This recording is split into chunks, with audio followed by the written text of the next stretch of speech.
CNN Student News is kicking off its third week of the 2014-2015 school year. I'm Carl Azus, and we're all glad you're watching. First up, parts of Northern California are in recovery mode, and the governor has declared a state of emergency. That'll get money and help flowing to a region rattled by a 6.1 magnitude earthquake. It hit early on Sunday, injuring dozens of people, knocking out power to thousands, and causing breaks in water mains and gas leaks. The total damage cost could exceed $1 billion, and the tremors may not be over. Here are 5 things to know about earthquakes. 1. Aftershocks. Smaller quakes typically follow. Dozens have followed this one. Another significant quake could come this week. 2. On average, there are more than 100 tremors between 6 and 6.9 every year.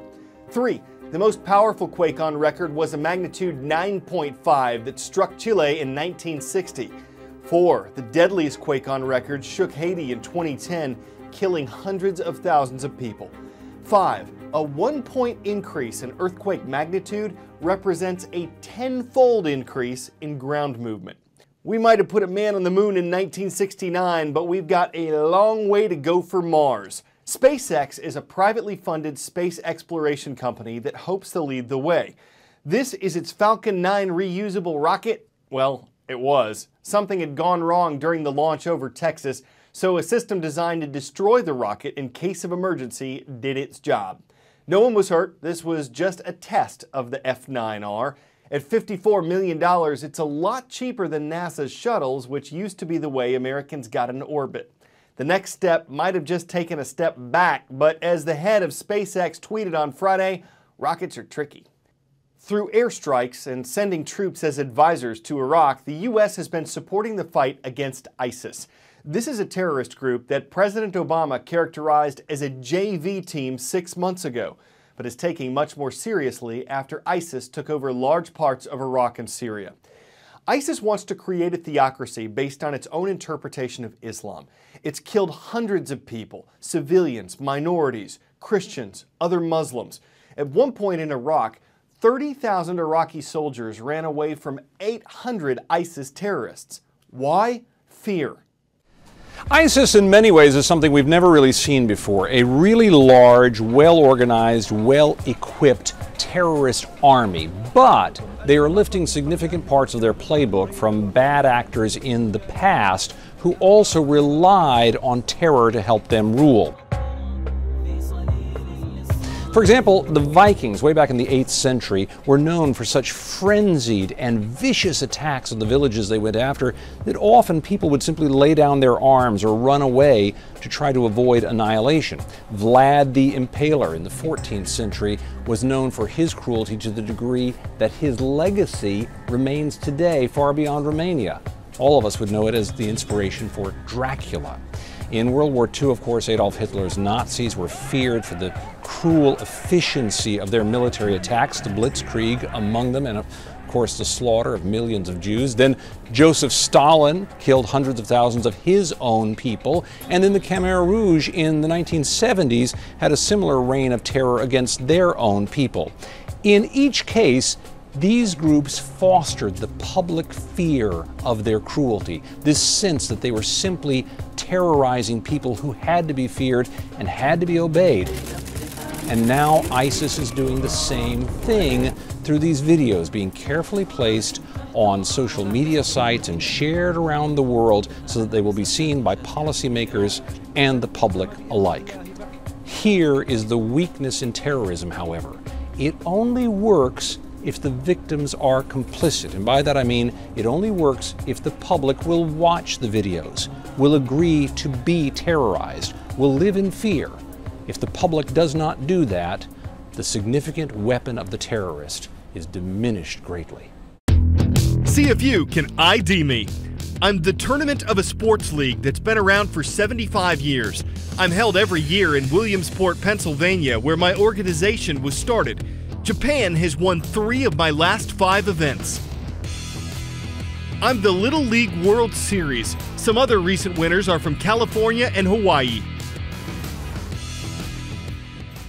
But not this year. Yesterday afternoon, it all came down to South Korea and the Jackie Robinson West All-Stars. This is a team made up entirely of African-American players, It's from Chicago, and this was the first time in its 31 years that Jackie Robinson West made the finals. South Korea took home top honors, though, beating Jackie Robinson West 8-4. It was South Korea's first championship victory since 1985. Another headline from the baseball series had nothing to do with the boys of summer.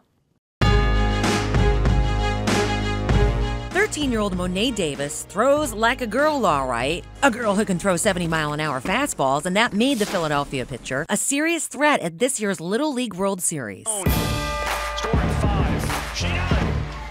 Monet captured global attention after throwing a no-hitter, a first for a female in Little League World Series history, and Twitter went crazy. Major League pitcher David Price said Monet Davis is a stud. The NBA's Kevin Durant wrote, "This youngster is striking out everybody and she's a girl." And talk show host Ellen DeGeneres tweeted, "Talk about groundbreaking." But with all the hype surrounding the 8th grader, her message was clear. We're trying to let everyone know that inner city kids can make a big difference in the baseball industry. And that she did.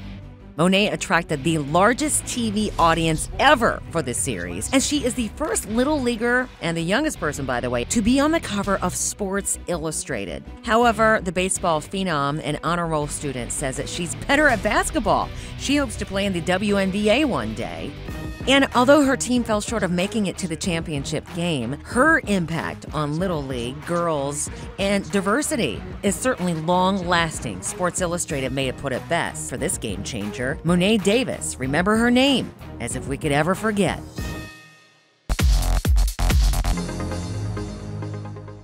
Let's see who's watching. The schools we pick for our daily roll call come from our transcript page at cnnstudentnews.com, so here are 3 requests from Friday's transcript.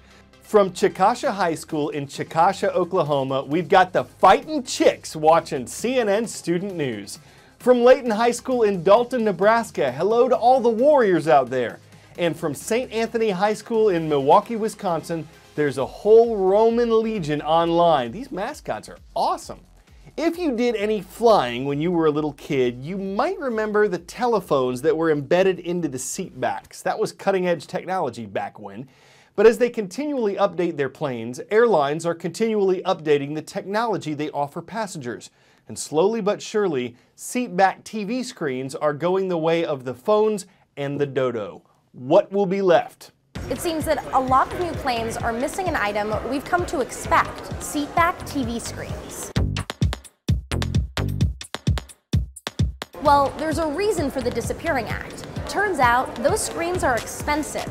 Expensive to install, expensive to maintain, and expensive to fly around all the extra weight. I like the in-flight entertainment, and it's kind of upsetting that they're thinking about getting rid of it.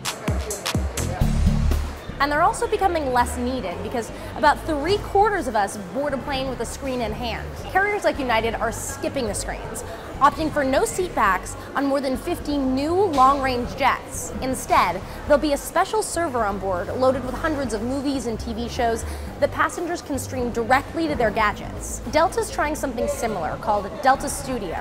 The airline maintains they're still installing screens in their new planes. They're simply giving their passengers both options. I think it's an interesting idea, but you always see the people like sitting on the floor trying to charge. So like, how are we all gonna charge our devices? It definitely missed the on-flight entertainment if it's not available. Looks like the seatback TV is gonna suffer the same fate as the airplane telephone. Guess we've truly entered the era of BYOD. Bring your own device.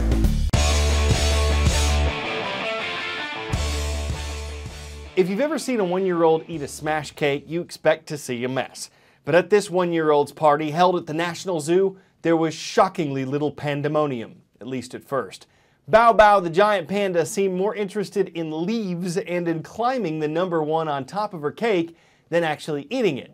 But eventually she came around, gobbling up the frozen fruits and sweet potatoes that adorned her birthday tree. Fortunately, the crowd was patient. Nobody bambooed her. They didn't want a panda creature on her own birthday. That would have been unbearable. I'm Carl Azus. We'll be right back tomorrow with more CNN Student News.